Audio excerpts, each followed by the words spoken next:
At our own house party, my wife suddenly screamed. "Yes, we're sleeping together. He's better than you, now leave." So I walked out. What happened after destroyed her. The music was too loud for the truth to land softly. Bass thudded through the walls of my own house, my furniture, my floors, my name on the deed. I stood by the kitchen island, holding a glass I hadn't touched, watching faces blur into laughter. That's when I saw her. Not the way a husband sees his wife. The other way. The way you notice a lie before it opens its mouth. She laughed too long. She leaned too close. She touched his arm like it belonged to her. The room tilted. I followed the movement with my eyes only. Calm on the outside. A practiced stillness I'd learned long before this night. He whispered something. She smiled. Not for me. Then she screamed it. Not a confession. A declaration. "Yes, we're sleeping together. He's better than you, now leave." Silence fell like broken glass. Dozens of eyes turned. Some shocked. Some hungry. I felt nothing. That was the first surprise. I set the glass down. I nodded once, as if she'd asked me to pass the salt. Then I walked out of my own house while my guests pretended not to breathe. The door closed behind me. That's when the storm began, quietly. I didn't drive away. I sat in the car, hands steady on the wheel, listening to the echo of her voice replay itself with surgical precision. Not anger. Not pain. Calculation. She wanted a reaction. She wanted humiliation. She wanted control. What she didn't know was how long the cracks had been forming. Late nights explained with smiles. Passwords changed for security. Perfume that didn't belong to our mornings. I had noticed everything.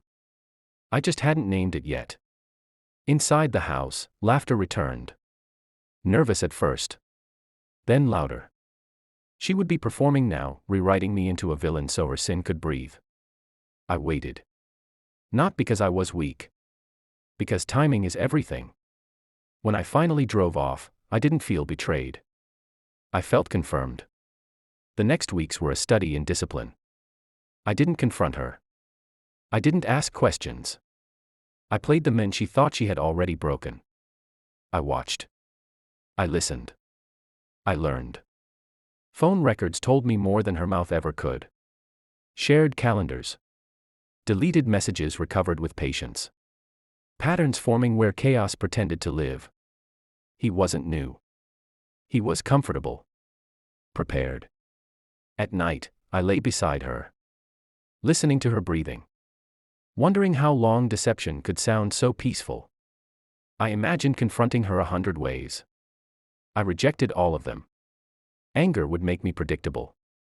Predictability would give her control. So I waited. And gathered. Every look. Every lie. Every joke sharpened into evidence. The calm on my face became armor. The storm stayed inside. The envelope arrived on a Tuesday. Plain. White. Unapologetic. I opened it alone. Numbers. Charts. Words that rearranged my understanding of years.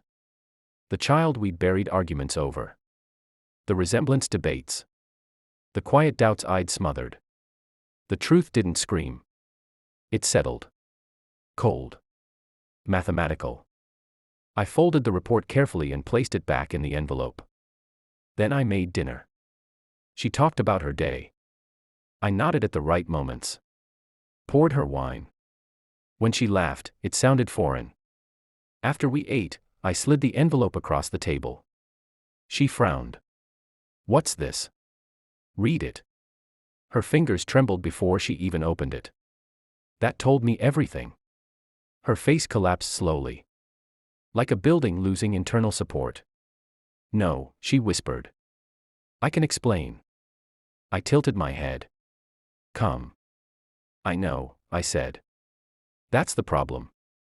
She cried. Not for me. For herself. For the lie that finally ran out of oxygen. She tried apologies first. Then excuses. Then anger. A predictable sequence. I waited until she finished. Then I spoke. You joked about him being bigger, I said evenly. Because he's still here. In your head. In your choices. In the child you let me believe was mine. Her breath caught. I stood. I didn't smile because it didn't hurt, I continued. I smiled because I already knew who you were. I just needed proof. I placed my wedding ring on the table. The sound was soft. Final. You don't get a scene, I said. You don't get forgiveness. You don't get to rewrite this. She reached for me. I stepped back. The most devastating thing you can do to a liar is deny them an audience. I walked out. Time passed. Not healing time. Clarifying time. I don't hate her. Hate requires investment. I withdrew mine completely. Sometimes I think about that joke. How casually she tried to measure me against a ghost. She thought size was power. She was wrong. Control is power. And control is quiet. I don't replay arguments anymore. I don't imagine alternate endings. I don't wonder what I could have done differently. She made choices.